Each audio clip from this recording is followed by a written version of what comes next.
మన ముఖ్యమంత్రి గారి యొక్క ప్రాధాన్యత, ఆయన రాష్ట్ర ముఖ్యమంత్రిగా పదవీ స్వీకారం చేసిన మరుక్షణమే నాకు ఈ రాష్ట్ర అధికారాన్ని ఈ రాష్ట్ర ప్రజలు ఎంతో గొప్పగా నాకు స్వీకరించే అవకాశం ఇచ్చారు. నాకు రైతన్నలు నేతన్నలు నాకు రెండు కళ్ళన్నా, నువ్వు వాటిని ఏ రకంగా రక్షిస్తావో, వాళ్ళని ఏ రకంగా మెప్పిస్తావో నీ ఇష్టం.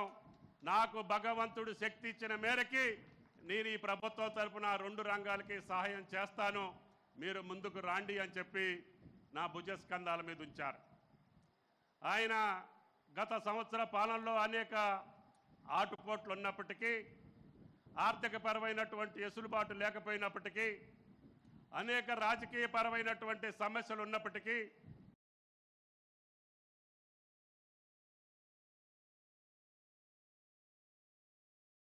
ఆయన అధికారాన్ని ఓరవలేక అనేక ఆటంకాలు కలుగజేస్తున్నప్పటికీ చిత్తశుద్ధితోటి, దైవబలంతో, మీరిచ్చినటువంటి శక్తి సామర్థ్యాలతోటి ముందుకు నడుస్తున్నటువంటి రేవంత్ రెడ్డి గారు ముఖ్యంగా రైతన్నలతోటి పాటు నేతన్నలను కూడా ఏనాడు ఏ ప్రభుత్వం చూడనటువంటి రీతిలో అవకాశాలు కల్పించి గత ప్రభుత్వాలు ఇచ్చినటువంటి హామీలకి భిన్నంగా వాళ్ళు ఎగనామా పెట్టినటువంటి వేలాది కోట్ల బకాయిలన్నింటినీ తీర్చుకుంటూనే ఈ సంవత్సరం 3 నెలల మాసంలో మీకు ఇతోధికమైనటువంటి సహాయ సహకారాలు అందించారు.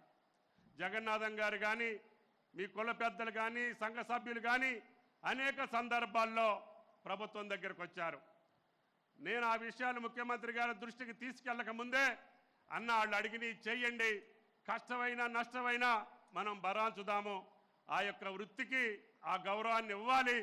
భారతదేశంలో పద్మశాలి గౌరవాన్ని, చేనేత కార్మికుల యొక్క జీవన స్థితిగతుల్ని మార్చేదే కాంగ్రెస్ ప్రభుత్వం యొక్క లక్ష్యం.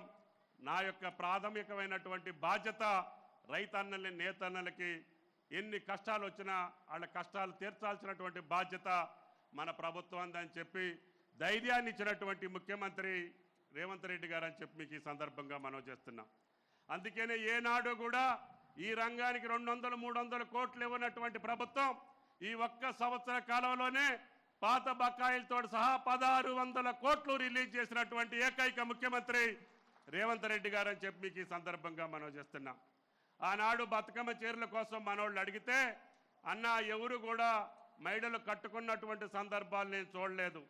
పొలాలకు అడ్డాలు వేశారు, పక్షులకో పురుగులకో అడ్డాలు కట్టారు తప్ప మన స్త్రీ మూర్తులు ఎప్పుడు కూడా చీరలు కట్టుకున్న దాఖలాలు లేవు.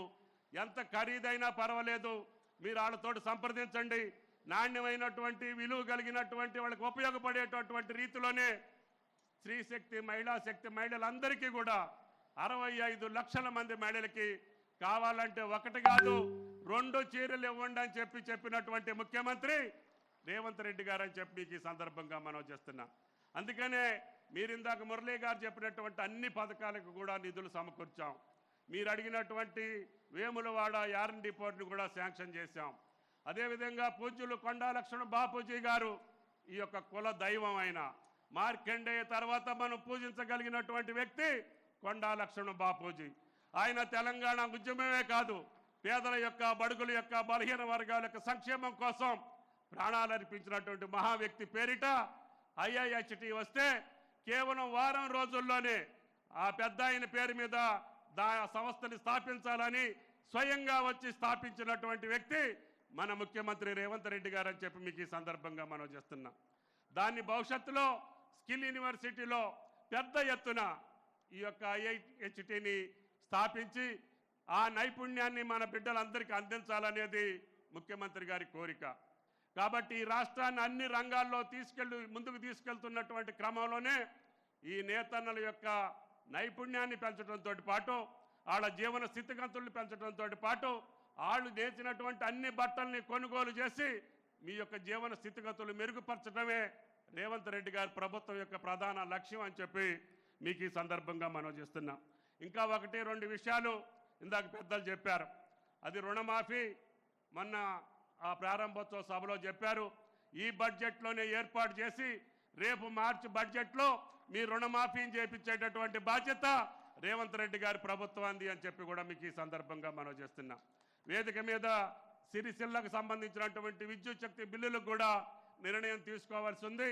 ఆ బ్యాక్ బిల్స్ ఏదైతే వేశారో అది కూడా గౌరవ ముఖ్యమంత్రి గారితో చర్చించి మీకు సదుపాయం ఉండేటట్టుగా, మీకు అనుకూలంగా ఉండేటట్టుగా, మీ జీవన స్థితులకు మెరుగుపడేటట్టుగానే రేవంత్ రెడ్డి గారి నిర్ణయం ఉంటుంది తప్ప మీకు కష్టపెట్టేటటువంటి నిర్ణయం మా జన్మలో మేము చెయ్యము అని చెప్పి మీకు ఈ సందర్భంగా మనం చేస్తున్నాం. కాబట్టి దయచేసి ఏ సమస్య ఉన్నా అనిల్ గారి ద్వారా, మురళీ గారి ద్వారా, జగన్నాథం గారి ద్వారా, మీ సంఘ సభ్యుల ద్వారా మా దృష్టికి వస్తే ఈ ప్రభుత్వానికి ఉన్న శక్తి మేరకి ఈ యొక్క నేతన్నలకి సహాయం చేయటమే రేవంత్ రెడ్డి గారి ప్రభుత్వం యొక్క ప్రధాన బాధ్యత. ఈనాడు రైతన్నల్ని ఎన్ని కష్టాలు వచ్చినా ఏ రకంగా రేవంత్ రెడ్డి గారి ప్రభుత్వం ఆదుకుంటుందో అదే పద్ధతిలో మిమ్మల్ని కూడా ఆదుకోవాలనేది ఆయన ప్రధానమైనటువంటి లక్ష్యం. కాబట్టి ఇందాక పెద్దలు చెప్పినటువంటి కులగణన ఆయనకు అనేక ఆటంకాలు కల్పించారు, అనేక అభ్యంతరాలు కల్పించారు.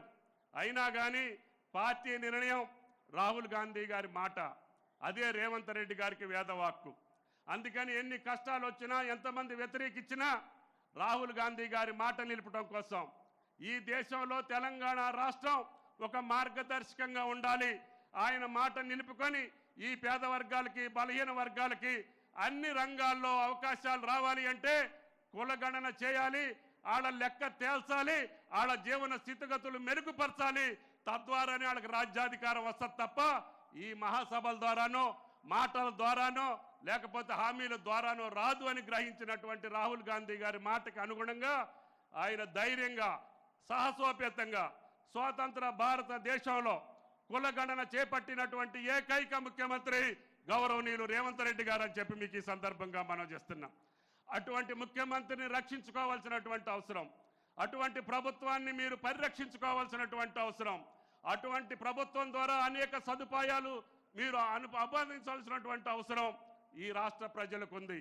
ఈ వర్గం ఆ వర్గం అనకుండా అన్ని వర్గాలకి ఆర్థిక పరమైనటువంటి వెసులుబాటు లేకపోయినా, కేంద్ర ప్రభుత్వ సహకారం లేకపోయినా, అప్పు తీసుకోవటానికి కూడా అవకాశం ఇవ్వకపోయినా కేవలం గుండె ధైర్యంతో, ఆత్మస్థైర్యంతో మీరిచ్చినటువంటి శక్తిని కడుపులో పెట్టుకొని, గుండెల్లో మీ దారిని గుర్తుపెట్టుకొని మీ హామీలన్నీ నెరవేర్చగలిగేటటువంటి శక్తి ఆ రేవంత్ రెడ్డి గారికి, ఆ మార్కండేయ దేవుడు సంపాదించాలని చెప్పి ఆ మార్కండేయ స్వామిని కోరుకుంటూ ఈ యొక్క మహానుభావులందరూ ఇచ్చేసినటువంటి ఈ పద్మశాలి కుల సంఘాలన్నింటికి అందరికీ కూడా ధన్యవాదాలు తెలియజేస్తూ రేవంత్ రెడ్డి గారి ప్రభుత్వానికి ఆశీర్వాదం పలకాలని, ఆయన్ని మీరు కాపాడుకుంటే మీ యొక్క వృత్తులే కాదు ఈ రాష్ట్రాన్ని భారతదేశంలో అగ్రగామిగా ఉంచగలిగినటువంటి శక్తిని తెలంగాణ ప్రభుత్వానికి, ముఖ్యమంత్రికి ఇవ్వాలి.